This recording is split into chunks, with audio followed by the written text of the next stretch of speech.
I want you to picture something with me. You're sitting on your kitchen floor. The house is quiet.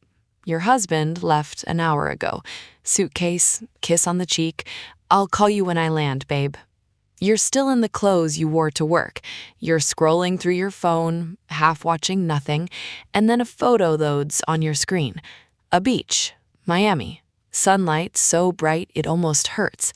And there, in the background of your coworker Claire's Instagram story, standing with a cocktail in his hand and a laugh you have kissed 1,000 times, is your husband, the man who told you with a straight face and packed suitcase that he was going to Chicago. If this story sounds like something you need to hear, stay with me. Like this video, share it with someone who needs it, and subscribe because I am just getting started. My name is Maren, and I need to take you back because the photo is not where this story began. The photo is just where the lying stopped. Colton and I had been married for 8 years. 8 years of a yellow-doored house I had picked out myself, of dinners that ran long because he was funny in a room, of a life that looked, from the outside, like exactly what you'd want. He was the kind of man who remembered how you took your coffee, but forgot to ask how your day actually went. I knew that about him. I loved him anyway. I told myself the distance that kept rolling in like fog was just the rhythm of a long marriage, that every couple had seasons like this, that we were just in a quiet one. I explained away every cold evening and every distracted look, and every night he came home late smelling like the wrong version of himself. I wasn't naive. I was just in love. And I've learned since then that those two things can look identical from the inside. My best friend Petra had been saying for years, in that direct way she has that I both loved and found exhausting, that something was off with Colton. Not in a dramatic way, just a quiet, steady, I love him for you, Maren, but I don't fully trust him. I always laughed it off. My sister, Wren, never said anything at all. She just watched him. I know now that silence was its own kind of warning. The Chicago trip came on a Tuesday, a conference, he said. 3 days, very important, couldn't skip it. He packed more carefully than usual. I noticed that without letting myself notice it, if that makes sense. He kissed me longer at the door than he had in months. He called me from the car on the way to the airport, chatty and warm, and I remember thinking that maybe we were finally coming out of that fog. I made dinner for one that night, talked to Petra on the phone, went to bed almost content with the quiet. He texted me a photo of what he said was the Chicago skyline. I would later find out it was a stock image. He didn't even try that hard. Day 2 of the trip, I was tired, half present, scrolling through Instagram the way you do when your brain is already asleep and your sum just hasn't caught up yet, and Claire's story loaded. Claire, his coworker. I had met her once at a company party, one of those women who laughed too loud at everything my husband said. I had not thought about her once, since, until that photo. Miami Beach, cocktail raised, sunglasses, caption that said, "Work hard, play harder." I almost kept scrolling. I don't know what made me stop. Some part of me that was smarter than I was giving it credit for. I zoomed in on the background, and the world went very, very still. I called Colton. He picked up immediately. I could hear something in the background, a soft, low sound I didn't place until later. It was the ocean. He told me he was in his hotel room. I said nothing. I hung up. I did not cry. I did not scream. I sat on my kitchen floor and I went completely cold in a way I had never felt before. Not numb, cold, deliberate. And then I called Petra. What happened in the next 4 hours I can only describe as a controlled demolition. Petra came over, we opened his credit card app. I had access to our joint account and had never once used it because I trusted him. Miami Hotel, a restaurant I'd never heard of, a jewelry store. He had bought her something, with our money. I found his airline loyalty account. I had the password from booking a vacation years ago. no Chicago flight, a Miami flight. Checked in, boarded, landed. And then I called Tate, a coworker of Colton's I'd always been friendly with, and I asked him casually how the Chicago conference was going. There was a pause on the other end of the line. "What Chicago conference, Maren? There's no conference this week." I thanked him. I hung up. I stared at the wall for a long moment. Then I called my sister Wren, and she didn't say a word. She just said, "What do you need me to do?" The thing that broke me open wasn't the affair. It was the archive.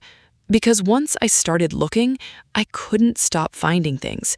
The overtime that wasn't overtime, the client dinners with no clients, a pattern so perfectly constructed, so long-running, that I had to sit with the full weight of how long I had been the only person in my marriage who didn't know the truth. I had been living in a story he wrote, and I never got to read. He came home on schedule, tanned, relaxed. He had bought a Chicago magnet at the airport. I found it later in his bag, the sticker still on the back. He walked through the door talking, easy and warm, and I let him. I sat at the kitchen table, and I let him talk. And when he finally paused, I put my phone on the table with Claire's post pulled up, his face circled. I watched him decide which lie to reach for. He went with, "It's not what it looks like." I told him it never was. He tried denial, then he tried minimizing, and then he did the thing that turned every last degree of warmth I had left for him into something else entirely. He blamed me. Said I was distant, said he felt alone, said I was never really present. And I looked at him, this man I had built a life around, and I read every single lie back to him, date by date, city by city, charge by charge. I watched the color leave his face as he understood that I hadn't just caught one mistake. I had taken apart the entire thing. He admitted it. Yes, it was Claire. Yes, it had been months. He was sorry. And I told him something I meant with every bone in my body. You don't get to be sorry. Sorry is for accidents. I told him to leave that night. After he was gone, I sat in the house for a long time. Wren came over and didn't say a word, just sat next to me. I let myself fall apart for exactly 1 hour. I cried for the marriage, not the man. For the woman who had zoomed in on a beach photo and had to watch her own life dissolve on a phone screen. And then I stopped, because I made a decision in that quiet that I have never regretted. I was not going to be the woman this happened to. I was going to be the woman who decided what came next. First call the next morning was Greer, the divorce attorney Petra had kept on speed dial for reasons she never had to explain to me again. We froze the joint accounts before Colton could touch them. I compiled everything, screenshots, bank records, the flight data, the full timeline, into a file so organized it could have been submitted to a courtroom on the same day I built it. I sent it to Greer. And then, quietly, I sent an anonymous summary to Claire's husband because he was me 6 months earlier. He deserved the same truth I got. Colton's company had a conduct policy that was very clear on inter-office relationships and the misuse of company resources. I didn't make a scene. I simply sent the documentation to HR with a professional note and let the truth do what truth does when you finally stop keeping it contained. Within 2 weeks, Claire's husband had filed for divorce, and her attorney was aggressive. Colton's promotion, the one he had been working toward all year, was quietly pulled following the HR review. Claire was transferred to a different department. The relationship that had apparently been worth blowing up 8 years of marriage over became very inconvenient very fast. Colton called me, not to apologize, but to tell me I had complicated things.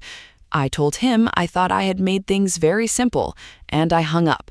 6 months later, I repainted my front door, a slightly bolder shade of yellow, because I had earned it. Petra comes over for dinner twice a week. Wren calls every Sunday. My work is better than it's ever been because I am finally fully present in my own life. I'm not with anyone new, that's not the point. The point is that I am with myself again, the full version, not the one I had slowly made smaller to fit inside a marriage to a man who was never fully in it. I think about the woman who sat on that kitchen floor sometimes, and I want her to know. I want you to know, if you're somewhere right now with a screenshot you're afraid to look at too closely, look at it. You deserve the truth. You can survive it. I did more than survive it. I came back to myself. If this story hit something in you, like it, share it, and subscribe. There are more stories here for every woman who needed someone to say, "You're not crazy, you're not overreacting, and you are going to be absolutely okay."